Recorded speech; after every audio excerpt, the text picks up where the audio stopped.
Monday morning, January 5th, 1998.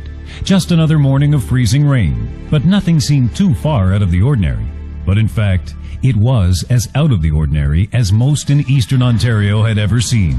Dry, cold air from the north clashed with warm, wet air from the south. Temperatures hovered near zero, and it was the start of a freezing rainstorm we'll never forget. Hydro wires fell, tree branches crashed to the ground.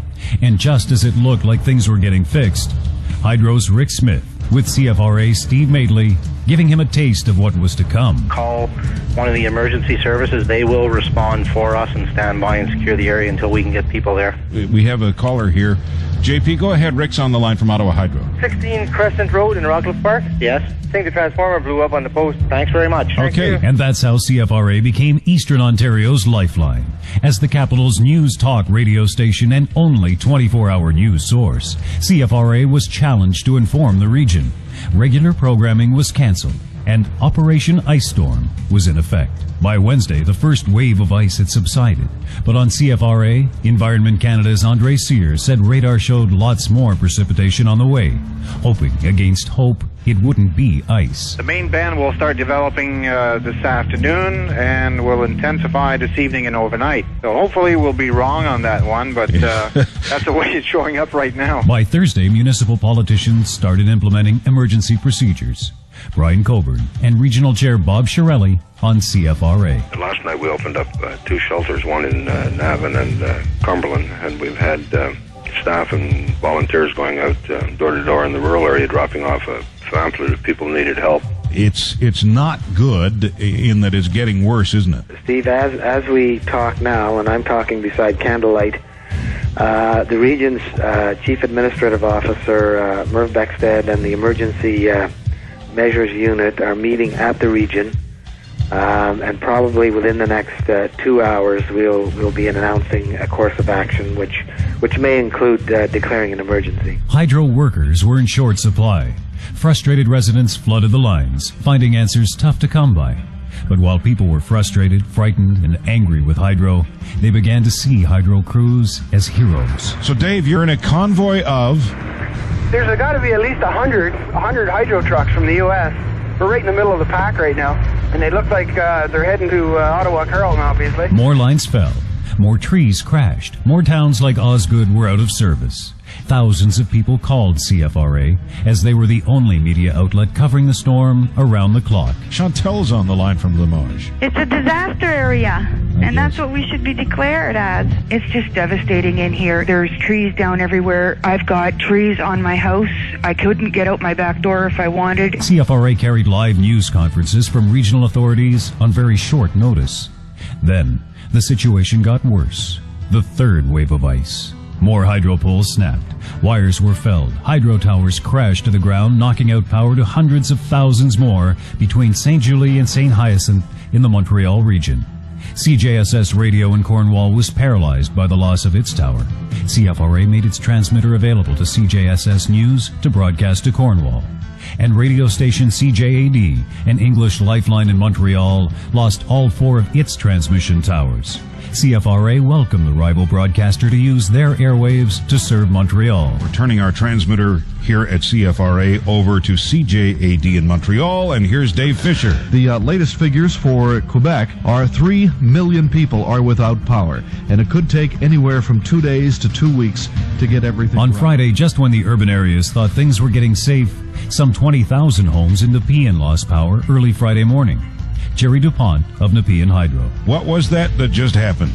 What happened is the major Ontario Hydro supply line that we have went down. Oof. The next stage in CFRA's ongoing community service was to become a form of trading post. CFRA was the information center for the region. Callers by the thousands phoned to talk about where to find supplies, wood, clean water.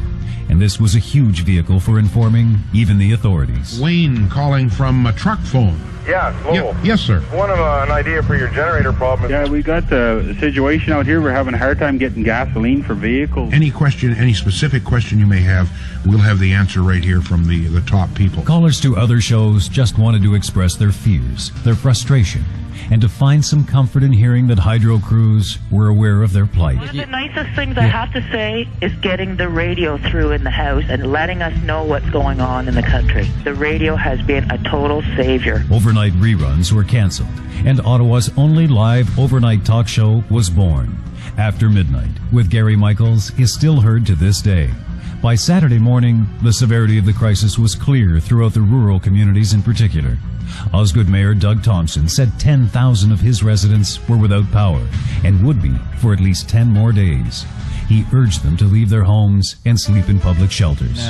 Go to the community centers in Osgood, Greeley, Metcalfe, and Vernon, and they will pick you up. Police were stopping cars in areas without electricity to ensure people who were in those areas had business being there.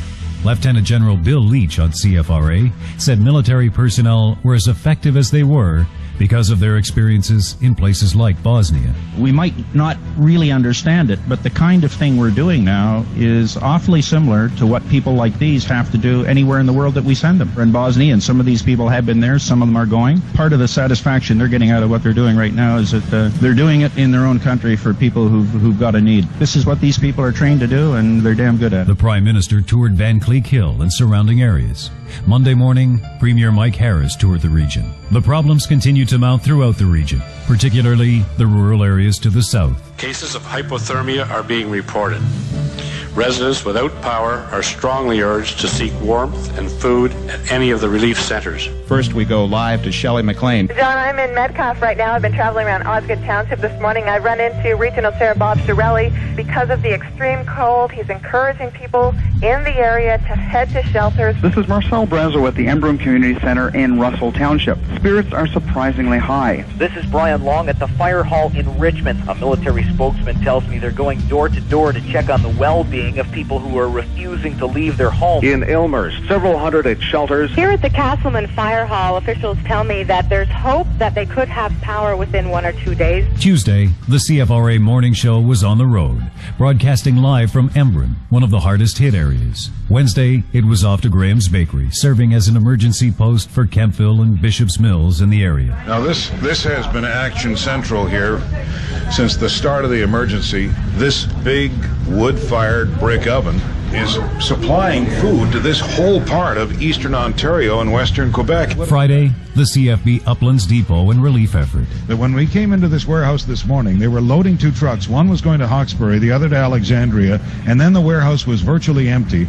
And you can see it's full now, and now these trucks will come back, everything's sorted and ready to go again. The Red Cross launched a special relief effort, and CFRA callers pledged an astounding $135,000 in a matter of hours.